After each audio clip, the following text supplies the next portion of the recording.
Bonjour à tous et bienvenue à notre culte du dimanche 6 mars 2022. Et pour commencer notre temps ensemble, notre culte, je vous invite à ouvrir vos recueils de cantiques pour chanter au numéro 5.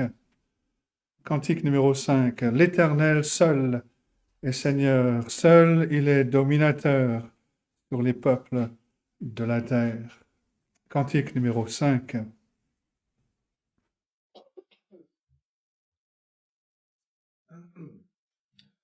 L'Éternel seul est Seigneur, seul il est dominateur,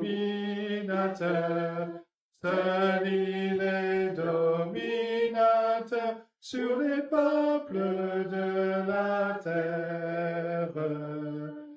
Il est maître souverain, il est maître souverain des ouvrages que sa main pour sa gloire a voulu faire. Mais quel bienheureux mortel au saint monde de l'Éternel, au saint monde de l'Éternel, aura le droit de paraître. Et quel homme au puissant roi, et quel homme au puissant roi, pour demeurer avec toi, assez juste pourrait être. C'est l'homme qui dans son cœur, par ton esprit, ô Seigneur, par ton esprit, ô Seigneur, et du péché les souillures, qui fuyant la fausseté, qui fuyant la fausseté, te sert en sincérité, levant vers toi des mains pures. Ouvrez-vous célestes lieux, haussez-vous portes des cieux, haussez-vous portes des cieux, car voici le roi de gloire. Quel est ce roi, ce vainqueur? Quel est ce roi, ce vainqueur? C'est Jésus le Rédempteur qui revient de la victoire. Avec lui nous entrerons, avec lui nous régnerons, avec lui nous régnerons dans cette gloire éternelle. Ouvrez-vous portes des cieux, ouvrez-vous portes des cieux, tressaillez célestes lieux d'une allégresse nouvelle. Je vous invite à nous incliner dans la prière. Prions. Mais notre Dieu, notre Père céleste, nous te louons, te bénissons, toi, le seul vrai Dieu, toi, le Dieu créateur de l'univers, qui, par ta parole toute puissante, a créé toutes choses. Toi qui es le Dieu souverain, celui qui règne, celui qui contrôle toutes choses, qui accomplit son dessein qui est parfait. Toi qui es le Dieu tout-puissant, pour qui rien n'est impossible. Toi qui es le Dieu 3 fois saint, devant qui même les anges se voilent la face et ne cessent de chanter Saint, Saint, Saint est l'Éternel. Tu es ce Dieu vrai, ce Dieu véritable, ce Dieu tout-puissant. Tu es aussi ce Dieu de miséricorde et de grâce. Et nous te louons, notre Dieu, pour cet accès libre que nous avons dans ta présence, pour cette liberté que nous avons de venir devant toi comme des enfants devant leur Père, non pas à cause de nos mérites, mais à cause de l'œuvre parfaite de notre Seigneur Jésus-Christ. Nous te louons de ce que tu nous l'as donné comme sauveur, comme substitut, comme rédempteur. Et nous te bénissons de ce que il a accepté de s'humilier, de venir dans ce monde pour accomplir ce salut, pour accomplir toutes choses, satisfaire toutes les exigences de ta loi, satisfaire ta justice, redonner sa vie en rançon, afin que nous ayons cette paix avec toi, que nous soyons réconciliés avec toi et plus encore, que nous soyons adoptés dans ta famille. Ô notre Dieu, tout cela est par grâce. Tout cela, nous ne le méritons pas. Nous étions comme les autres, des enfants de colère. Mais tu nous as cherchés, tu nous as amenés à toi, tu nous as transférés du royaume de ténèbres au royaume de notre Seigneur Jésus-Christ.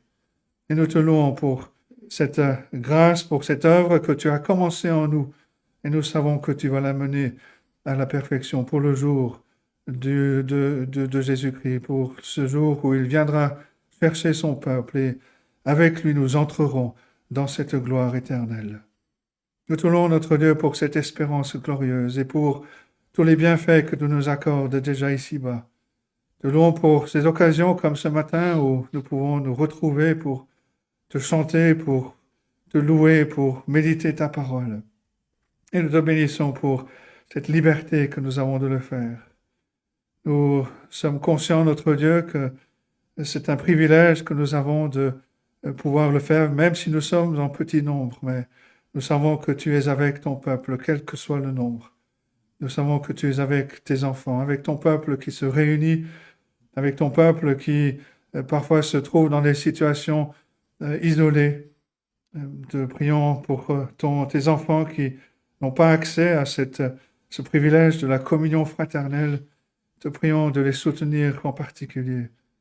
Te prions aussi pour ton peuple qui connaît la souffrance, dont une pensée particulière pour les frères et sœurs en Ukraine, mais aussi en Russie, qui souffrent en ce moment en particulier. Mais il y a tellement d'autres endroits dans ce monde où il y a des conflits, que ce soit des conflits sur le plan international ou même à l'intérieur d'un pays, parfois même aussi à l'intérieur des familles. Ô notre Dieu, te prions que tu soutiennes tes enfants, que tu leur donnes de lever les yeux vers toi, de réaliser que nous avons cette glorieuse espérance et cette certitude que c'est toi qui contrôles toutes choses. C'est toi qui règne et c'est toi qui es le seul souverain et maître de toutes choses. Mais nous te prions, notre Dieu, que dans ta grâce, tu fasses cesser les conflits, les combats, afin que ton Église puisse continuer à vivre en paix, puisse continuer à annoncer ce merveilleux évangile de ta grâce. Nous savons, notre Dieu, que l'adversaire tente à tout prix d'arrêter le progrès de ton évangile, le progrès, l'avancement de ton royaume, parce qu'il sait que ces jours sont comptés. Mais nous te prions, notre Dieu, que tu fasses cesser les armes afin que ton Église puisse jouir de cette paix pour continuer de proclamer avec assurance le merveilleux évangile de notre Seigneur Jésus-Christ. Et que nous puissions voir ta main à l'œuvre encore dans ces jours mauvais. Ô notre Dieu, nous venons à toi, nous te prions pour ton peuple aussi, pour tes enfants qui connaissent des difficultés sur le plan de la santé. Prions en particulier pour Hans et Sylvie dans ces moments, demandant que tu les soutiennes, que tu soutiennes aussi les enfants, qu'ils soient conscients de ta grâce, de ta paix, que tu permettes, oh notre Dieu, que le protocole qui est mis en place puisse apporter la réponse et puisse apporter le soulagement dont a besoin notre sœur. Te prions, notre Dieu, pour ton peuple, pour chacun d'entre nous.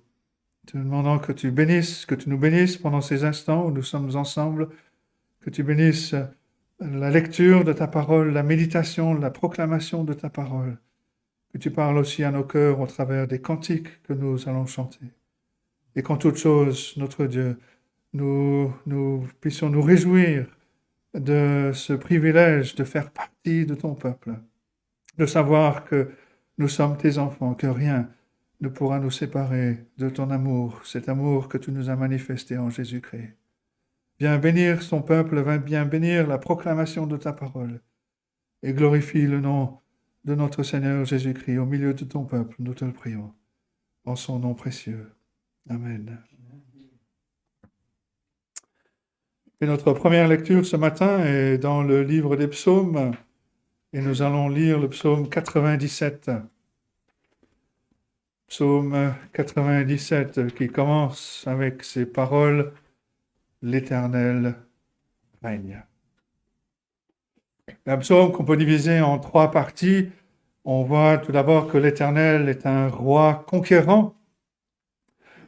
Son règne est une source de joie pour certains, mais c'est aussi une source de crainte pour d'autres. On voit qu'il est un roi souverain.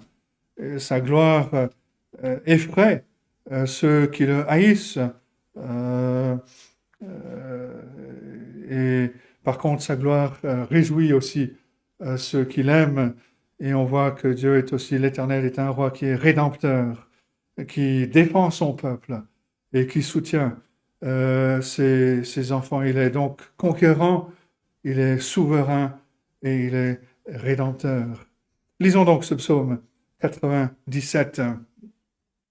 L'Éternel règne, que la terre soit dans l'allégresse, que les îles nombreuses se réjouissent. Les nuages et l'obscurité l'environnent, la justice et l'équité sont la base de son trône. Le feu marche devant lui et embrase alentour ses adversaires. Ses éclairs illuminent le monde, la terre le voit et tremble. Les montagnes se fondent comme la cire devant l'Éternel, devant le Seigneur de toute la terre. Les cieux publient sa justice et tous les peuples voient sa gloire. Ils sont confus, tous ceux qui servent les images, qui se font gloire des idoles.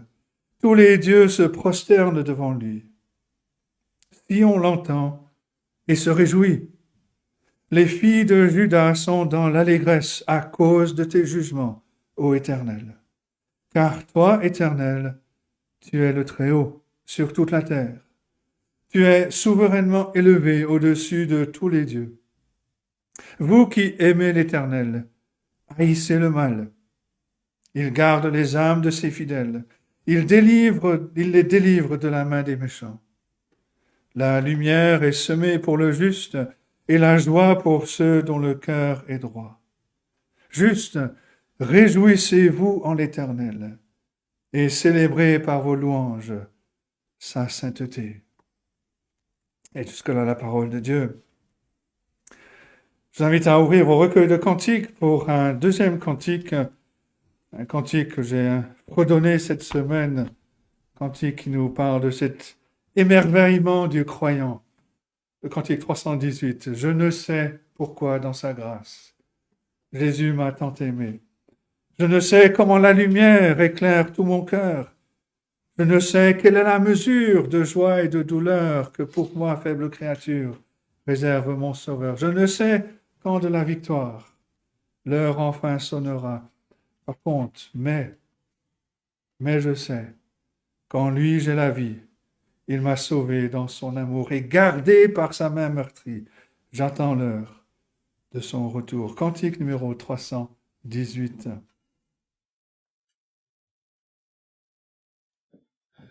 Je ne sais pourquoi dans sa grâce, Jésus m'a tant aimé. Pourquoi par son sang il efface ma dette, mon péché. Mais je sais qu'en lui j'ai la vie, il m'a sauvé dans son amour. et gardé par sa main meurtrière. J'attends l'heure de son retour. Je ne sais comment la lumière éclaire tout mon cœur, comment je compris ma misère et reçu mon sauveur. Mais je sais qu'en lui j'ai la vie, il m'a sauvé dans son amour. Et gardé par sa main meurtrière, j'attends l'heure de son retour. Je ne sais quelle est la mesure de joie et de douleur que pour moi faible créature réserve mon sauveur. Mais je sais qu'en lui j'ai la vie, il m'a sauvé dans son amour. Et gardé par sa main meurtrière, j'attends l'heure de son retour. Je ne sais quand de la victoire l'heure enfin sonnera, quand l'agneau l'époux dans sa gloire avec lui me prendra.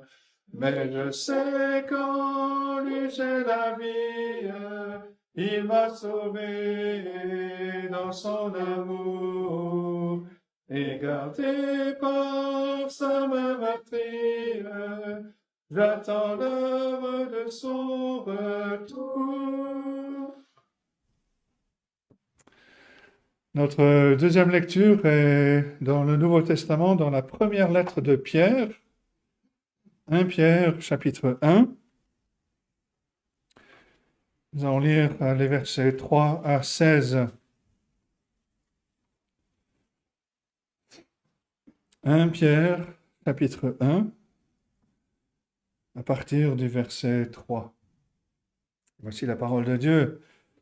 Béni soit Dieu, le Père de notre Seigneur Jésus-Christ, qui, selon sa grande miséricorde, nous a régénérés pour une espérance vivante par la résurrection de Jésus-Christ d'entre les morts, pour un héritage qui ne peut ni se corrompre, ni se souiller, ni se flétrir. Il vous est réservé dans les cieux, à vous qui, par la puissance de Dieu, êtes gardés par la foi pour le salut prêt à être révélé dans les derniers temps. C'est là ce qui fait votre joie, quoique maintenant, puisqu'il le faut, vous soyez attristés pour un peu de temps par diverses épreuves, afin que l'épreuve de votre foi, plus précieuse que l'or périssable qui cependant est éprouvé par le feu, ait pour résultat la louange, la gloire et l'honneur lorsque Jésus-Christ apparaîtra. Vous l'aimez sans l'avoir vu, vous croyez en lui sans le voir encore, vous réjouissant d'une joie merveilleuse et glorieuse, parce que vous obtiendrez le salut de vos âmes pour prix de votre foi. Les prophètes qui ont prophétisé touchant la grâce qui vous était réservée ont fait de ce salut l'objet de leurs recherches et de leurs investigations. Ils voulaient sonder l'époque et les circonstances marquées par l'Esprit de Christ qui était en eux et qui attestait d'avance les souffrances de Christ et la gloire dont elles seraient suivies. Il leur fut révélé que ce n'était pas pour eux-mêmes, mais pour vous, qu'ils étaient les dispensateurs de ces choses, que vous ont annoncé maintenant ceux qui vous ont prêché l'Évangile par le Saint-Esprit envoyé du ciel, et dans lesquels les anges désirent plonger leur regard. C'est pourquoi, saignez les reins de votre entendement, soyez sobres, et ayez une entière espérance dans la grâce qui vous sera apportée lorsque Jésus-Christ apparaîtra. Comme des enfants obéissants, ne vous conformez pas aux convoitises que vous aviez autrefois quand vous étiez dans l'ignorance. Mais puisque celui qui vous a appelé est saint, vous aussi soyez saints dans toute votre conduite, selon qu'il est écrit, vous serez saints, car je suis saint. Et jusque-là, la lecture de la parole de Dieu.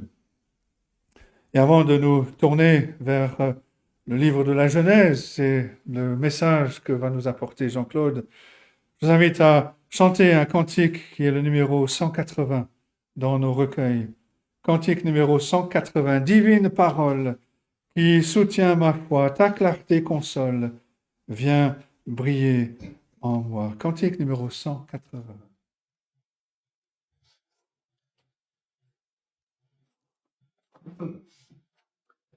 Divine parole qui soutient ma foi, ta clarté console, viens briller en moi.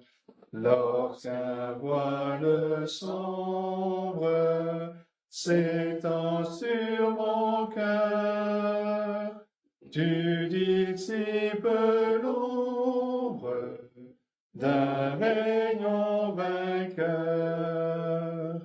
Divine parole qui soutient ma foi, ta clarté console, viens briller en moi. Message si tendre du Sauveur en croix, qu'il est doux d'entendre ces mots bien étroits. Par son sacrifice, ineffable don, le Dieu de justice donne son pardon. Divine parole qui soutient ma foi, ta clarté console, viens briller en moi. Que ce triste monde t'écoute en tout lieu, ô vive et réponde à l'appel de Dieu. Que toute âme humaine par toi trouve enfin, en brisant sa chaîne, le bonheur sans fin. Divine parole qui soutient ma foi, ta clarté console, viens briller en moi.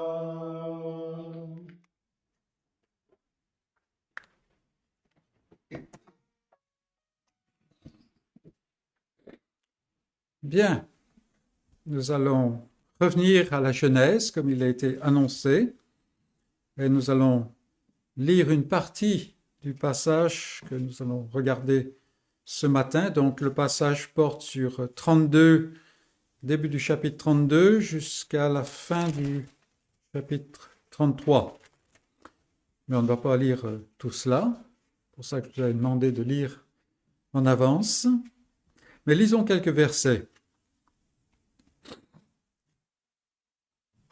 Jacob poursuivit son chemin et des anges de Dieu le rencontrèrent. En les voyant, Jacob dit « C'est le camp de Dieu » et il donna à ce lieu le nom de Mahanaïm. Jacob envoya devant lui des messagers à Ésaü, son frère, au pays de Séïr, dans le territoire d'Édom. il leur donna cet ordre. Voilà ce que vous direz à mon seigneur Ésaü. Ainsi parle ton serviteur Jacob. J'ai séjourné chez Laban et j'y suis resté jusqu'à présent. J'ai des bœufs, des ânes, des brebis, des serviteurs et des servantes, et j'envoie l'annoncer à mon Seigneur pour trouver grâce à tes yeux. Les messagers revinrent auprès de Jacob en disant, « Nous sommes allés vers ton frère Ésaü, et il marche à ta rencontre, avec 400 hommes. » Jacob fut très effrayé et saisi d'angoisse. Il partagea en 2 camps les gens qui étaient avec lui, les brebis, les bœufs et les chameaux. Et il dit, « Si Ésaü vient contre l'un des camps et le bat, le camp qui restera pourra se sauver. » Jacob dit, « Dieu de mon père Abraham, Dieu de mon père Isaac, Éternel, qui m'a dit, retourne dans ton pays et dans ton lieu de naissance, et je te ferai du bien. Je suis trop petit pour toutes les grâces et pour toute la fidélité dont tu as usé envers ton serviteur, car j'ai passé ce Jourdain avec mon bâton, et maintenant je forme 2 camps. Délivre-moi, je te prie, de la main de mon frère, de la main d'Ésaü, car je crains qu'il ne vienne et qu'il ne me frappe avec la mère et les enfants. Et toi, tu as dit, je te ferai du bien, et je rendrai ta postérité comme le sable de la mer, si abondant qu'on ne saurait le compter. Et c'est la parole de Dieu jusqu'ici. Bien sûr, comme je l'ai dit, notre passage continue, mais nous allons nous arrêter ici dans la lecture.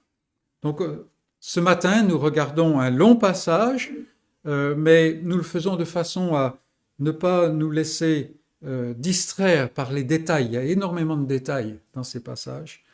Nous allons regarder l'ensemble, et c'est un peu pour cela que le titre reprend 3 points forts, là, Mahanaïm, Péniel et Ésaü. Donc nous reprenons cette étude, cette série d'études de l'alliance de grâce dans la lignée d'Abraham. Et cette alliance de grâce qui traverse toute l'Écriture depuis la première page jusqu'à la fin, et ensuite toute l'histoire de l'Église. Dieu poursuit un dessein éternel, et ce dessein éternel consiste à amener par grâce dans sa présence un peuple, afin que ce peuple le glorifie dans toute l'éternité. Voilà en fait le dessein de Dieu. Ce peuple est issu d'une race qui est tombée dans le péché, dans la rébellion. Et là aussi, nous avons des tas d'interrogations, n'est-ce pas? Mais Dieu a promis, par alliance, c'est-à-dire qu'il s'est engagé par serment, de faire tout ce qu'il faut faire pour ôter les obstacles qui empêcheraient ce peuple de parvenir dans sa présence, c'est-à-dire qui menacerait l'accomplissement de son dessein. Et face à l'échec répété de l'homme, continuellement, n'est-ce pas, Dieu a fait alliance avec un homme en particulier. Donc, dans tout le début de la Genèse, nous avons Dieu qui agit à travers la race humaine, avec la lignée de la promesse, et puis là, on se focalise sur un homme, Abraham, qui est celui de la postérité duquel viendra le libérateur promis. Et ce libérateur qui ouvrira finalement la porte de la réconciliation pour tous ceux que Dieu a choisis depuis l'éternité. Nous avons ici donc un résumé du message biblique. Et donc nous avons suivi Abraham dans ses péripéties et nous avons vu que l'œuvre de Dieu est souveraine, c'est-à-dire qu'elle ne prend rien de l'homme pour s'accomplir. Abraham ne cherchait pas Dieu, Dieu cherchait Abraham. Dieu a gardé Abraham, l'a sauvé de ses bêtises, l'a conduit à travers le désert, et voilà, c'est Dieu qui agit. Il n'a pas besoin de l'homme pour cela. Et puis, ce fut le tour d'Isaac et enfin de Jacob. Et ce dernier, qui, si on peut dire, par nature, est loin d'être un héros idéal, on ne le prendrait pas vraiment comme image d'un héros, ce Jacob est en train de rentrer en Canaan sur l'ordre de Dieu. Canaan qui est la terre promise, c'est-à-dire l'image de cette terre où le peuple est en communion avec Dieu. Et voilà que Jacob a passé de longues années en exil.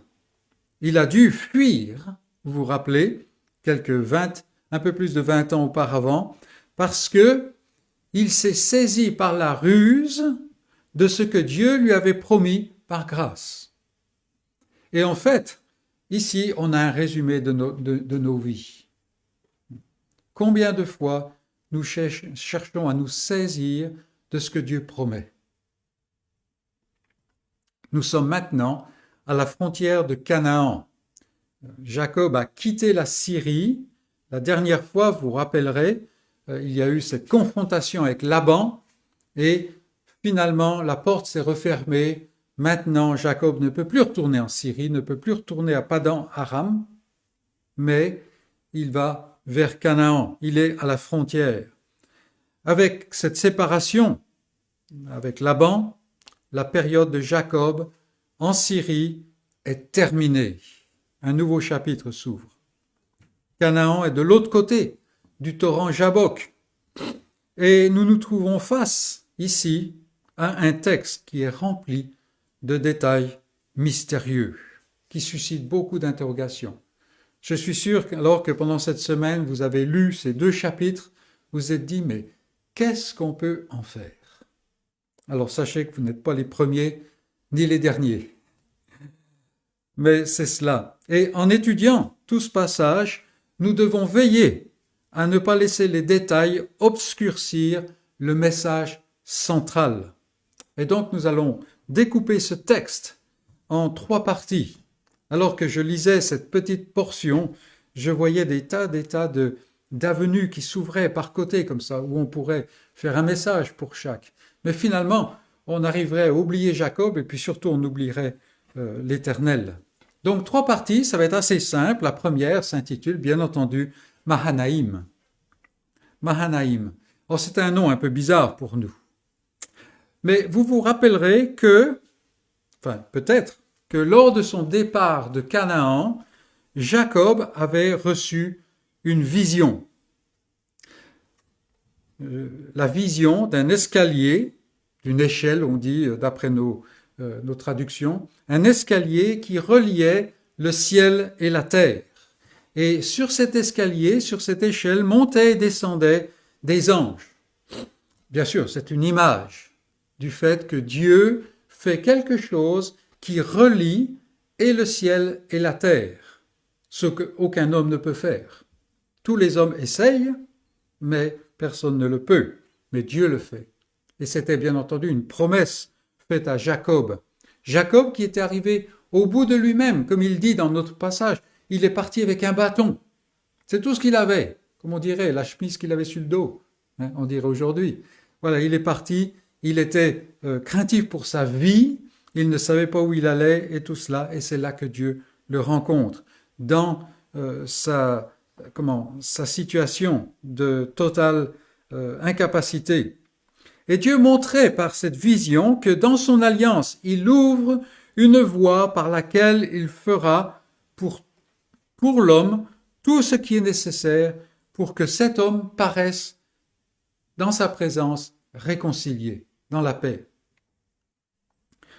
Cette voie, préfigurée ici dans la vision par un escalier, par cette échelle, c'est bien sûr Christ, celui qui va venir un jour pour accomplir la promesse contenue dans l'image de la vision. Et jusqu'au moment où Christ expire sur la croix, jusqu'au moment où il s'écrie « Tout est accompli », il n'y a aucun moyen d'arriver dans la présence de Dieu, sauf par la foi dans l'annonce dans la promesse de l'alliance, c'est-à-dire que Christ va venir. Donc c'est lui qui est préfiguré par cet escalier. Et nous sommes maintenant plus de 2 décennies plus tard. Et Jacob est face à des défis colossaux. Il rentre en Canaan, il ne sait pas quelle situation il va trouver par rapport à son frère, même par rapport à son père, des défis qui en fait étreignent son cœur de crainte. Il faut qu'on garde bien ça à l'esprit. Pendant tout notre passage, le cœur de Jacob est pris dans un étau de crainte. Et c'est à ce moment précis, lisons-nous, que Jacob a une vision de nouveau. Et c'est des anges de nouveau. Et des anges le rencontrèrent. Verset 1. Et des anges de Dieu le rencontrèrent. Voilà en fait l'exil de Jacob qui est terminé. Alors, le passage est assez mystérieux, ou même très mystérieux. Et le nombre d'interprétations qu'on peut rencontrer est effarant. Et ça nous montre en fait qu'on n'est pas les seuls à être perturbés par ce côté mystérieux. En fait, la vision est tout aussi mystérieuse que la parole de Jacob. Jacob voit ces anges devant lui et il dit « c'est le camp de Dieu ». Et là encore, je suis sûr que vous avez été comme moi, mais qu'est-ce qu'il veut vraiment dire? Parce que franchement, une parole comme ça, c'est comme un cheveu sur la soupe pour nous. Alors, bien que dans nos versions, nous lisions, pour la plupart, c'est le camp de Dieu, Jacob, en fait, parle de camp au pluriel, de 2 camps. C'est pour ça que c'est Mahanaïm, la formule plurielle en hébreu. Pourquoi? Voilà les questions qu'on se pose. Pourquoi est-ce que Dieu envoie ses messagers, ses anges? Pourquoi 2 camps? Quels sont ces camps?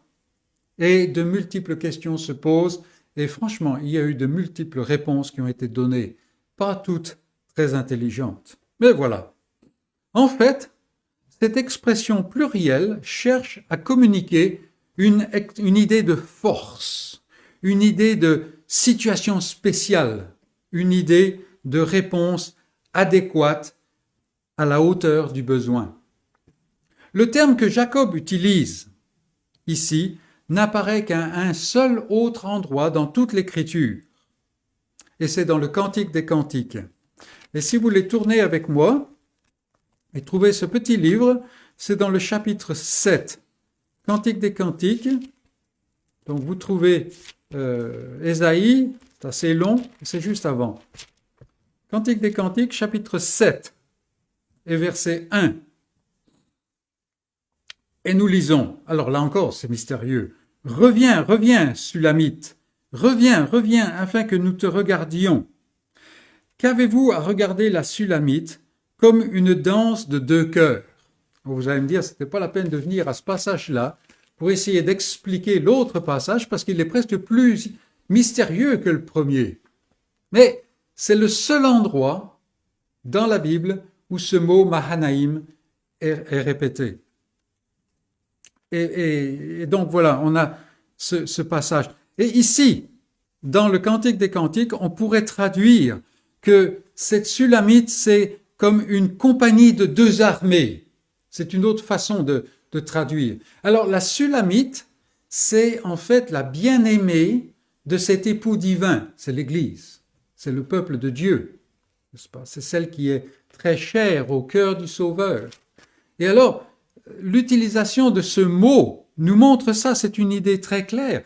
Elle est comme une compagnie de 2 armées. L'idée là est claire. Le pluriel montre que la bien-aimée de Christ n'est pas une femme ordinaire. Sa protection est à la fois assurée, adéquate et sûre. Christ va faire des exploits pour protéger sa bien-aimée. Et pour le Mahanaïm de Jacob, c'est la reconnaissance que Dieu est un secours qui ne manque jamais. Et on pourrait dire, et ça c'est l'encouragement que la vision donne à Jacob, ce qu'il a promis, ne le fera-t-il pas? Et bien entendu, la réponse est un oui retentissant. Donc voilà, Mahanaïm, ce que ça veut dire, en fait. Dans tout notre passage, jusqu'à la traversée du Jabbok, et même après, en fait, nous voyons Jacob, l'homme de foi, qui, dans son imperfection, alterne entre une foi brillante et une crainte charnelle qui alimente tous ces divers trucs, ces diverses stratégies. Et si on veut comprendre tout ce passage, c'est là qu'il faut nous arrêter. En fait, Jacob, c'est un homme qui est vraiment comme nous. Et il va y avoir des moments où sa foi brille avec un éclat merveilleux. Quand il dit Mahanaïm, il voit ce que Dieu est en train de lui dire. Et puis il y a d'autres moments où il n'arrive même pas à dormir. On va le voir. C'est exactement cela. En réalité, hormis le fait que Dieu s'est saisi de lui dans sa grâce et l'a scellé de son esprit, Jacob n'a pas beaucoup changé. C'est toujours un homme et un homme fragile. Et la question se pose, n'est-ce pas? Ne nous sentons-nous pas comme lui bien souvent? On est à des moments où on a une communion merveilleuse et puis le moment d'après, on se demande même si on est converti. Un pas en avant, trois en arrière. Ne crions-nous pas avec Paul, « Misérable que je suis, qui me délivrera de ce corps de mort? Ce que je veux faire, je ne le fais pas. Ce que je sais que je ne dois pas faire, eh bien je le fais. » Nous avons ici Jacob, nous avons ici nous-mêmes et tous. Mais Dieu est là, dans la promesse de Christ, et il n'abandonne pas Jacob. Dieu est continuellement aux côtés de Jacob, mais l'homme alterne entre le haut et le bas, sans arrêt. Il voit les anges et il dit « Mahanaïm ». C'est une déclaration remplie de foi. Dieu est avec moi, je peux traverser la fournaise. Et puis nous voyons une ambassade envoyée auprès d'Ésaü, remplie d'inquiétude. Ces messagers en disant « Mais mon Seigneur Ésaü, ton serviteur Jacob », alors qu'en fait c'est le contraire. Nous le savons dans l'Alliance. Et puis à ce branle-bas plein de panique, partager le camp. Alors il va mettre une partie de sa famille dans un camp et puis l'autre partie dans un autre camp, juste au cas où on puisse échapper, ce qui est ridicule, n'est-ce pas? Puis une prière pleine de foi. Vous avez vu quand nous avons lu comme quoi il s'adresse à Dieu et pour la première fois, il l'adresse d'une façon très puissante dans la foi. Le Dieu de l'Alliance, tu as promis, délivre-moi. Mais tout de suite, une anxiété qui ne cesse pas de le tenailler, parce que pendant la nuit, il n'arrive pas à dormir, et c'est là qu'il fait passer le torrent à toute sa famille et à tous ses troupeaux. Et puis, une stratégie excessive, désespérée, il envoie des présents à Ésaü. Mais ça dépasse de loin la bienséance. C'est prodigue, c'est ridicule en quelque sorte. Donc on a ce Jacob qui alterne, vous voyez. Et en fait, on comprend bien Jacob. Ainsi, nous voyons un Jacob au bout de lui-même, face à sa complète impuissance. Il sait que le Dieu de l'Alliance est avec lui, ce Dieu qui n'a jamais failli à son grand-père, ce Dieu qui n'a jamais failli à son père. Il sait que c'est lui, Dieu, qui lui a ordonné de rentrer à Canaan et qu'il l'a fait avec la promesse d'être à son secours. Mais la crainte le tenaille toujours. Il prie une très belle prière de foi, mais il demeure, nous lisons, très effrayé et saisi d'angoisse. Que de soucis inutiles dont Jacob se charge. Et chacun de nous, amis chrétiens, nous lui ressemblons beaucoup. Combien de soucis inutiles nous nous chargeons? Vraiment inutiles. Et comme le dit le Nouveau Testament, ces choses sont écrites pour notre enseignement. Apprenons de lui et donnons-nous toujours davantage et plus entièrement par la foi au Dieu qui s'est toujours révélé digne de foi. Mahanaïm, les deux camps. C'est-à-dire, c'est un secours assuré. Un secours assuré. Nous pouvons nous confier en Dieu. Combien de fois on a besoin que cela nous soit répété? En deuxième point, nous avons vu Mahanaïm. Deuxième point, Péniel. Là encore, c'est un passage très mystérieux. Le récit des événements de Péniel, très mystérieux. Et il a donné lieu à quantité d'interprétations. Si une nuit vous n'arrivez pas à dormir et vous voulez trouver un moyen de vous endormir, cherchez toutes les interprétations qu'on a données à ce passage. On a même pensé que c'était quelqu'un qui venait d'Ésaü.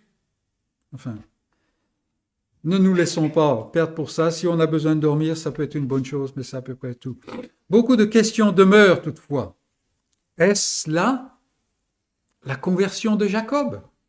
Je me rappelle discuter avec quelqu'un, un ami, qui me disait, mais oui, j'ai vu, il y a certains qui interprètent ça comme la conversion de Jacob. C'est possible. Ou bien est-ce que c'est une seconde expérience? Chose dont certains milieux sont très friands aujourd'hui. Sinon, où s'est produit la conversion de Jacob? Avons-nous le récit d'un combat réel ici? Ou bien est-ce que c'est l'image d'un combat dans la prière? Encore une autre interprétation. Qui est l'adversaire de Jacob? Parce que c'est dans la nuit, dans l'obscurité. Quel est le but de ce récit? Et quelles sont les leçons pour nous? Comme vous le voyez, un grand mystère de multiples questions. Alors, essayons d'y répondre assez brièvement. Bien que l'épisode comporte de nombreux éléments qui appartiennent souvent à l'expérience de la conversion, il existe des signes tout aussi nombreux qui, dans les chapitres précédents, qui semblent indiquer que, bien qu'imparfait, Jacob est un homme qui est touché par la grâce depuis son passage à Bethel.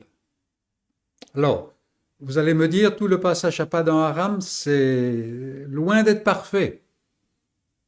Comme notre vie chrétienne, n'est-ce pas? Donc on pourrait dire, non, ce n'est pas là la conversion. Par ailleurs, même si cette lutte comporte des caractéristiques qu'on rencontre souvent dans une lutte intense, certains parlent même d'agoniser dans la prière. Là encore, certains indices pointent vers un combat physique. Jacob a lutté contre un homme. Sinon, par exemple, comment est-ce qu'on va expliquer le coup tout à fait physique que l'adversaire porte à Jacob et qui fait que Jacob, jusqu'au bout de sa vie, va boiter visiblement.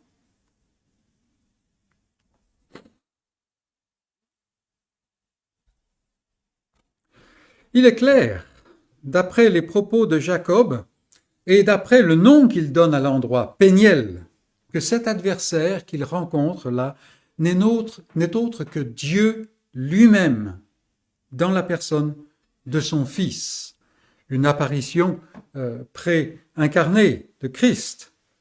Mais pourquoi cette attaque? À quoi sert-elle? Pourquoi amener Jacob au bout de lui-même et même au-delà du bout de lui-même? Le patriarche résiste bien. Si vous avez lu le récit du passage, vous le voyez bien, il résiste toute la nuit, n'est-ce pas?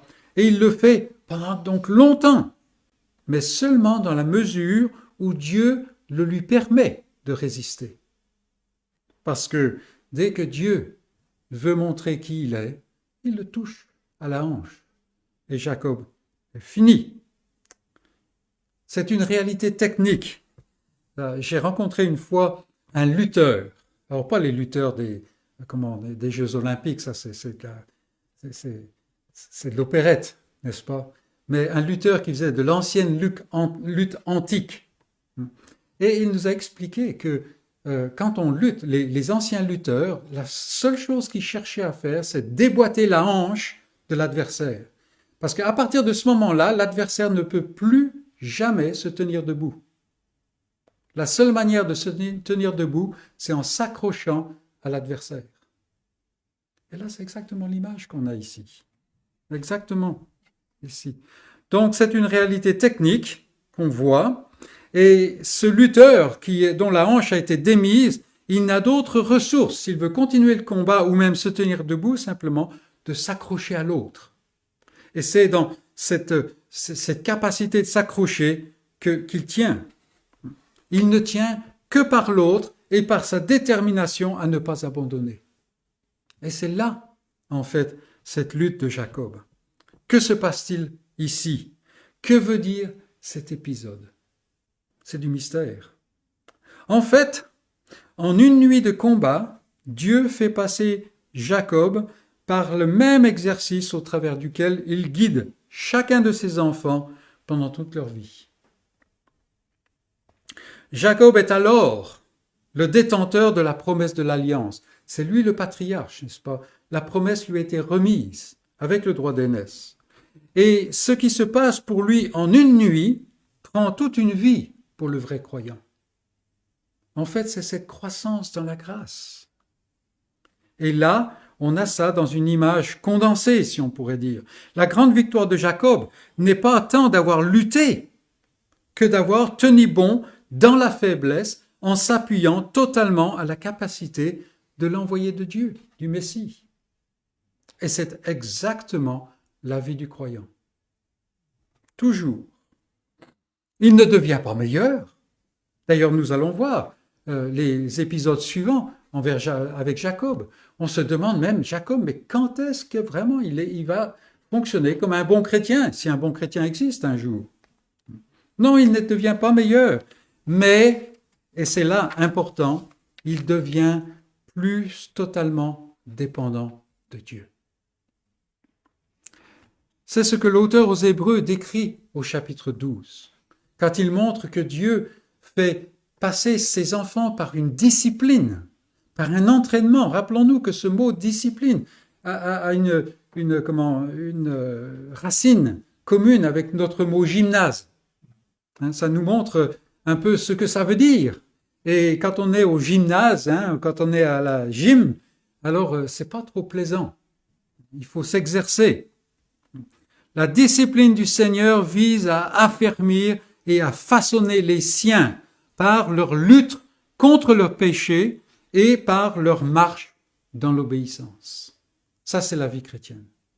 C'est la vie chrétienne. Ne laissons pas les prétendues victoires modernes nous tromper là. Jacob ne peut pas entrer en Canaan, la terre de la promesse, en tant que Jacob, le trompeur, celui qui manigance pour obtenir ce qui lui est promis. Non, il doit être Israël, celui qui possède la promesse en se tenant sur la force du messager de l'alliance.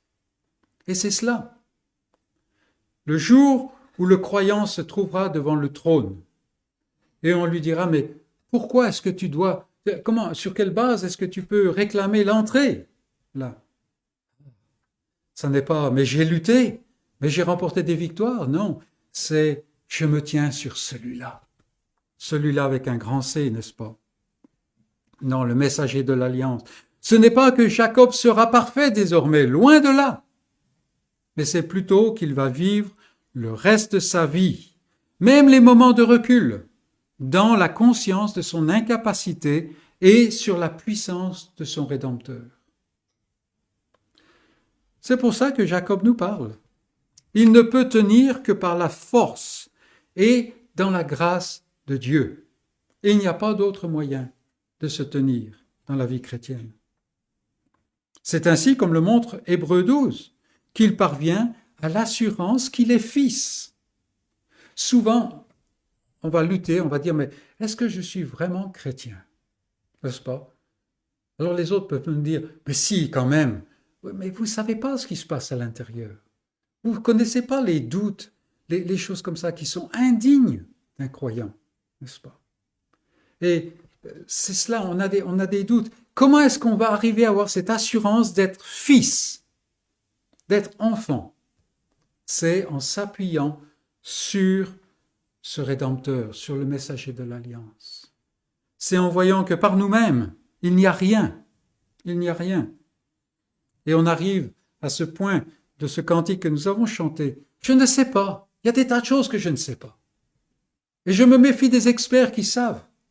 Je les fuis. Mais je sais. Et que le Seigneur nous amène à cette assurance. Je sais. Pourquoi?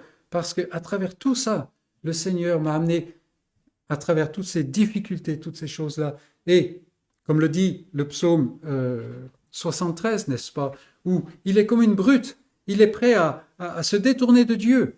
Mais je suis toujours là, et tu es avec moi.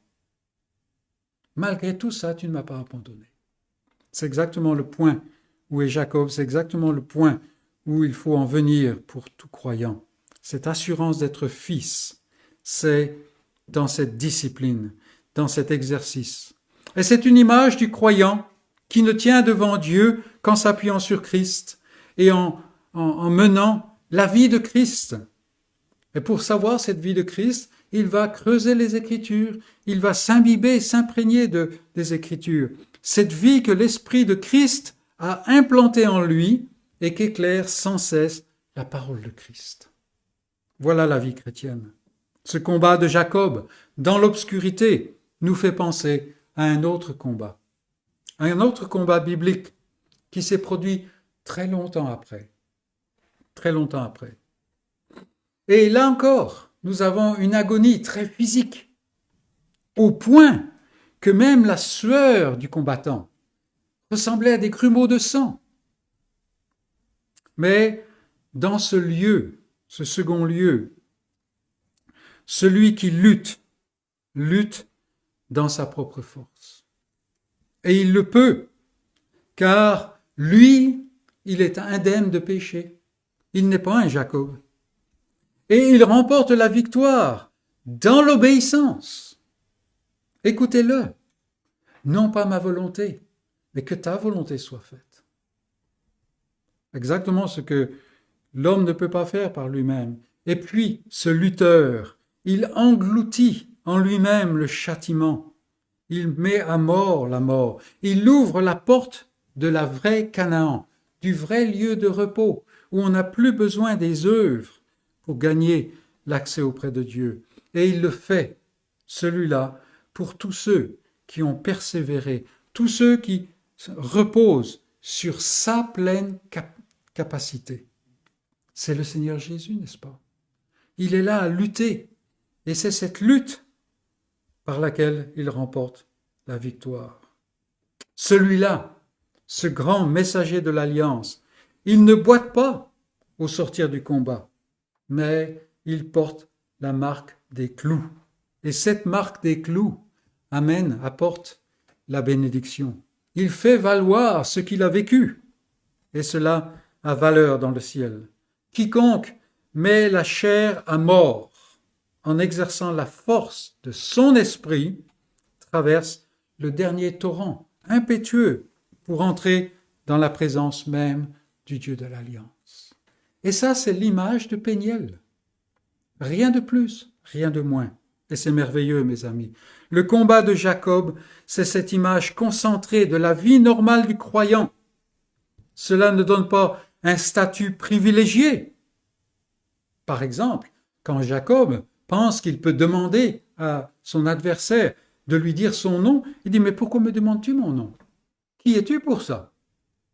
Es-tu spécial? » Non, pas du tout. Non. Cela ne lui donne pas un statut privilégié, mais cela forme pour la destinée à laquelle son statut l'appelle. Il est celui qui est dans l'alliance. Amis croyants, est-ce que vous marchez dans l'obéissance à la volonté de Dieu? Afin d'atteindre le but, comme dit Paul, le prix de la vocation qui vous est adressée. C'est dans l'obéissance. Trop souvent, nous cherchons à lutter. Nous cherchons à lutter. Et en cherchant à lutter, tout de suite, nous avons déjà mis un handicap sur notre voie. Parce que la lutte, ça se fait dans la chair. L'obéissance, c'est un grand pas en avant. Jacob a vaincu par la grâce de Dieu. C'est Dieu qui lui a permis de vaincre. Jésus remporte la victoire dans la puissance de Dieu. Et cette puissance ouvre la porte à son peuple. Donc on a vu Mahanaïm, un secours qui ne manque jamais. On voit Péniel, la dépendance de Dieu, sur Dieu. Maintenant, troisième point, Ésaü. Vous allez me dire, c'est peut-être, on descend là, hein, vraiment, c'est la dégringolade. Ésaü. Alors que l'aube se lève, c'est une merveilleuse image, n'est-ce pas? Alors que l'aube se lève, Jacob passe le torrent. Après l'obscurité, le soleil se lève sur lui. Mais il boite, et il va boiter jusqu'à la fin de sa vie. Il boite, mais il porte un nouveau nom, Israël, prince avec Dieu.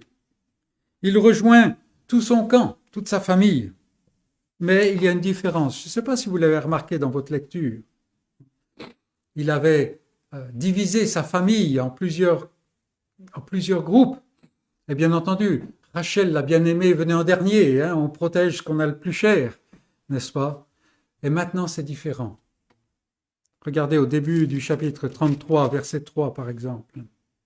Lui-même passa devant eux. On a Israël, là. Il est devant sa famille. Quelle belle image de celui, grand C, qui est le sauveur du peuple. Il passe devant, il est les prémices. Mais il faut toujours faire face à Ésaü, parce que Ésaü est en train d'arriver avec 400 hommes. On peut imaginer, n'est-ce pas? Alors 400 hommes, ça nous fait un peu rire aujourd'hui quand on voit les armées qui se déploient. On parle plutôt de dizaines de milliers, centaines de milliers d'hommes. Mais 400 hommes, c'est le nombre, vous vous rappellerez, des hommes qui ont remporté la victoire avec Abraham quand il était contre 5 rois. 418 hommes. Et il a remporté la victoire. Et maintenant, l'autre, il arrive avec 400 hommes. Et Jacob n'a pas grand monde avec lui. Donc il faut faire face à Ésaü. Et toute justice doit être établie. Ça, c'est dans l'esprit de Jacob. Rappelez-vous, Jacob a quitté Ésaü. Ils étaient loin d'être en bons termes. Alors que Jacob est tout occupé à sa repentance, il est intéressant de voir dans les actions d'Ésaü la valeur qu'il accorde à l'alliance de Dieu. C'est ce qu'Ésaü peut nous enseigner ici. La valeur qu'il donne au droit d'aînesse, la valeur qu'il donne à la bénédiction de l'alliance. Rappelez-vous que ce qui a amené la colère d'Ésaü, c'est que Jacob lui a volé le droit d'aînesse et la bénédiction de l'alliance. Maintenant, 20 et quelques années plus tard, quelle est la valeur que Ésaü apporte à ces choses? Et ce qu'il fait nous montre la valeur qu'il donne à ces choses. Ce que Jacob fait nous montre aussi la valeur.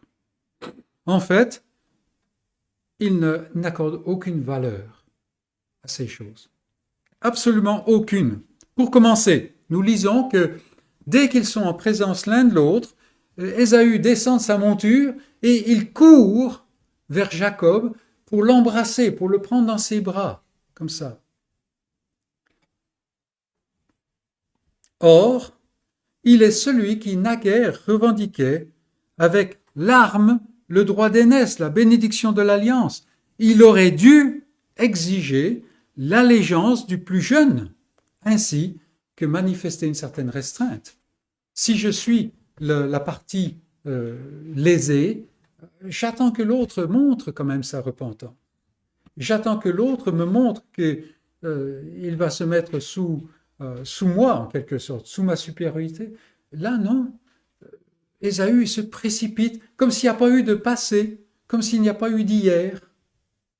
Et dans cette course, enfin cette manière de se comporter, nous voyons que Ésaü, en fait, n'a cure de l'alliance. C'est pas son problème du tout. C'est pas son problème. Lui, il réagit comme il a réagi dans le temps, au niveau des émotions seulement.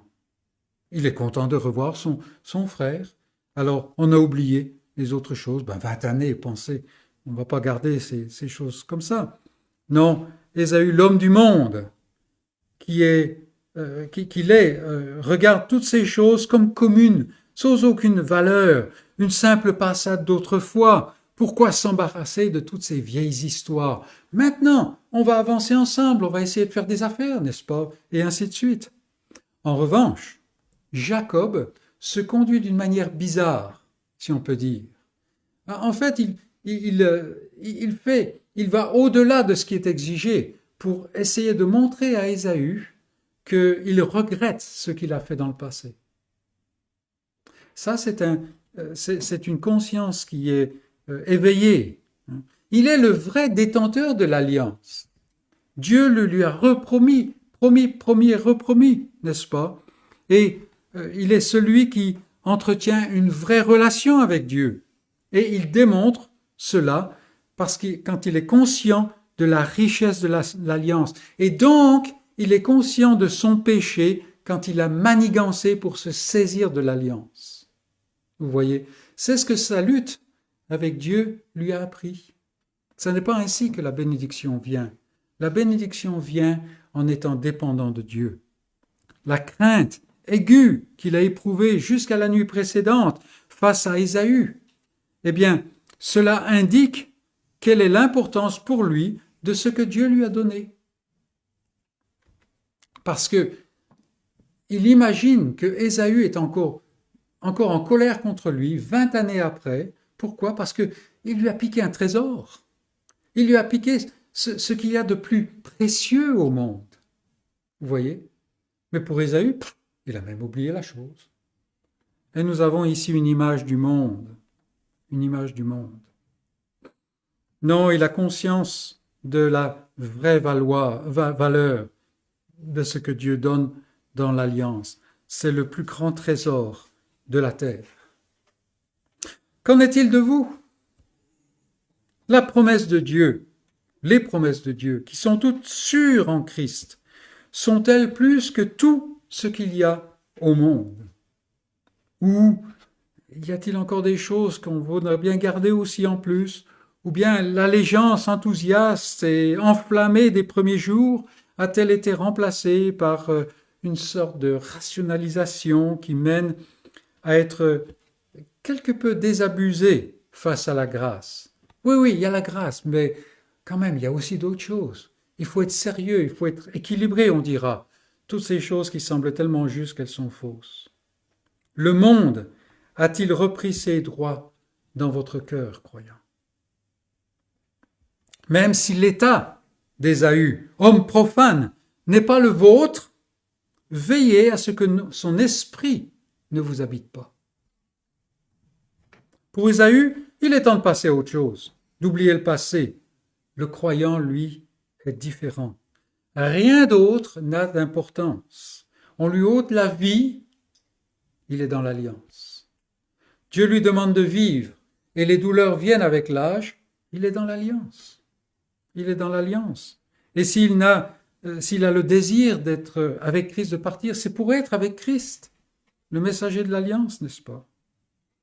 Non, le croyant indifférent, il confesse son péché, il confesse son égoïsme, ces choses qui le poussent par nature à chercher à se saisir de toutes sortes de choses que Dieu donne par grâce en Christ. Puisse cet esprit nous habiter et nous conduire. Pourquoi, étant réconcilié, Jacob n'accède pas à l'invitation de son frère? C'est à toute fin de notre passage. Ésaü lui dit, allez, viens, on va partir ensemble, je vais t'accompagner, on va aller à Séhir, c'est là qu'il habite. Enfin, c'est là qu'il a, disons, son campement. On verra qu'il doit bouger plus tard à Séhir, mais oui, on va aller ensemble. Et Jacob lui dit non. En fait, il lui dit, mais j'ai les petits là, et puis les petits du troupeau, les petits de la famille, alors je ne peux pas aller à la vitesse que toi tu vas. Alors, j'irai plus tard, je vais te suivre. En fait, Jacob ne va jamais aller à Séhir. Et Jacob sait qu'il ne va pas là-bas. Pourquoi est-ce qu'il lui parle ainsi? Pourquoi est-ce qu'il lui parle ainsi?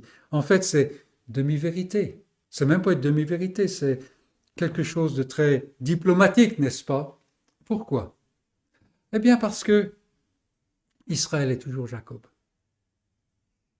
Israël est toujours Jacob. Et dans ces réflexions, mes amis, je trouve personnellement un très grand encouragement. un très grand encouragement. Il n'y a aucun moment où Jacob se tiendra en tant qu'Israël, par lui-même. On le verra la semaine prochaine, Dieu voulant. Quand il se voit Israël et qu'il met une certaine valeur dans cela, en fait, il est déjà endormi. Parce qu'on ne se tient pas sur le statut que Dieu nous donne, mais sur celui que Dieu nous a donné pour être dans ce statut. Et Jacob va raconter une histoire à son frère. Il va en fait tromper son frère parce qu'il est Jacob. Il ne va jamais aller. Le seul moment où il va revoir Ésaü, c'est en Canaan, aux obsèques de son père. Et là, il y aura séparation. On va le voir plus tard. Jacob, Mahanaïm, vous voyez, plein de fois, les camps de Dieu. Dieu est pour moi. Je ne craindrai rien. Mais il n'arrête pas de craindre. Et Péniel, la lutte. Ne regardons pas Jacob comme luttant, comme un héros. Non, il lutte et il tient debout à cause d'un héros, ou grâce à un héros, n'est-ce pas? Et c'est la grande lutte que nous sommes appelés à vivre chaque jour, dépendant de Christ. Vous avez vécu déjà depuis ce matin. Vous avez failli, n'est-ce pas? Oui. On est tous dans ce cas-là. Il y a des pensées qui nous ont traversé l'esprit. On rougirait si elles étaient écrites sur le mur. Bon, peut-être que Laure et Wayne ne seraient pas contents si on les écrivait sur le mur. Mais vous voyez ce que je veux dire? Pourquoi? Et est-ce qu'on va dire, oh, mais je vais faire mieux la prochaine fois? Mais on sait qu'on ne va pas faire mieux. Ces pensées sont déjà passées dans notre esprit avant qu'on puisse être conscient de les avoir. Non. Mais nous dépendons de celui qui n'a aucune mauvaise pensée. Celui qui tient debout, n'est-ce pas? Et il nous montre comme quoi notre hanche est démise. On ne tient pas debout. Mais en nous montrant cela, il nous montre qui est-ce qui tient debout. Péniel. Péniel. Ne cessons pas d'être à Péniel. Parce que nous sommes toujours des Jacob. Et en fait, on rencontre Ésaü et on a peur d'Ésaü. On a peur de lui dire la vérité. N'est-ce pas? On va avoir un petit silence. On n'a pas dit un mensonge, mais on n'a pas dit la vérité non plus. Parce que, juste après, Jacob part plein ouest. Donc il n'a aucune idée, aucune intention de partir vers le sud, qui est là où se trouve Séhir. Donc, réjouissons-nous de ce que Dieu a fait. Humilions-nous de ce que nous ne pouvons pas faire et de ce que nous faisons. Et tenons-nous dans la force de l'Éternel. Et puis, là encore, pour la prochaine fois, Dieu voulant, semaine prochaine, on va regarder un long passage, très long passage, et je vous invite donc pendant la semaine à bien lire, méditer et étudier les chapitres 34 et 35 de la Genèse. Autrement, la punition, si vous n'avez pas lu ça ni étudié, ça sera que nous les lirons pendant le culte. Alors, je ne sais pas si c'est une punition, mais voilà. Que le Seigneur bénisse sa parole à nos cœurs. Amen.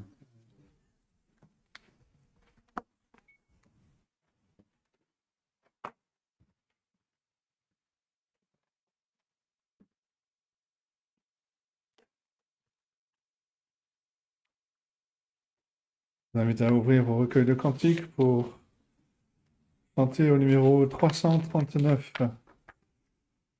339. Mon Dieu est si bon, il prend bien soin de moi. Ce Dieu plein d'amour, sais-tu qu'il pense à toi? Il voudrait t'aider dans tes difficultés. Ne tarde pas, viens à lui, tel que tu es. Cantique numéro 339.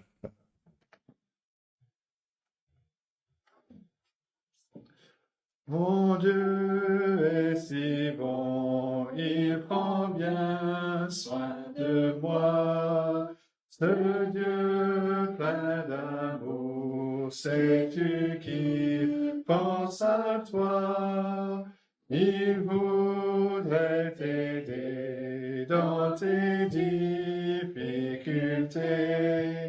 Ne tarde pas, viens à lui tel que tu es.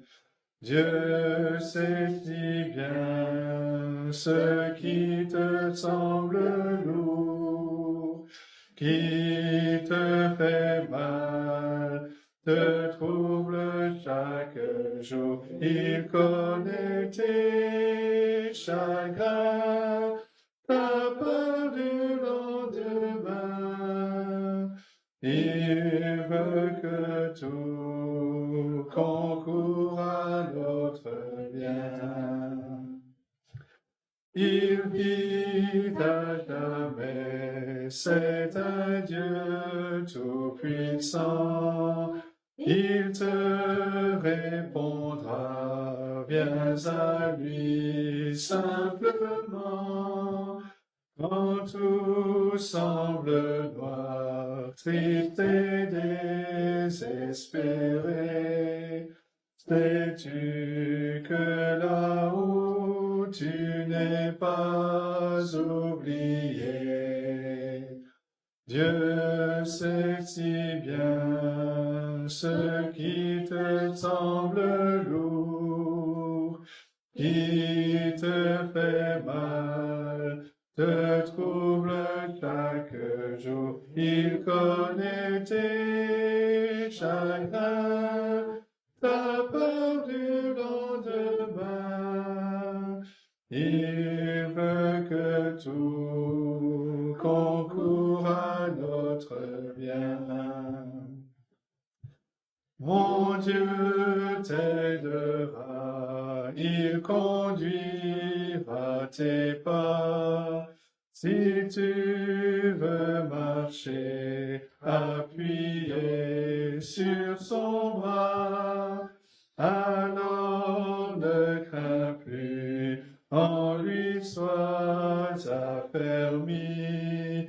Il accomplira tout ce qu'il a promis.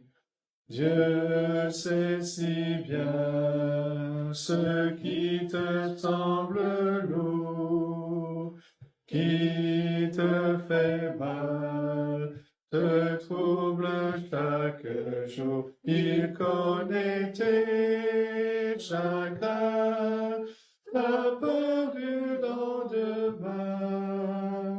Il veut que tout concourt à notre bien. Nous allons terminer avec ces paroles de l'apôtre Pierre.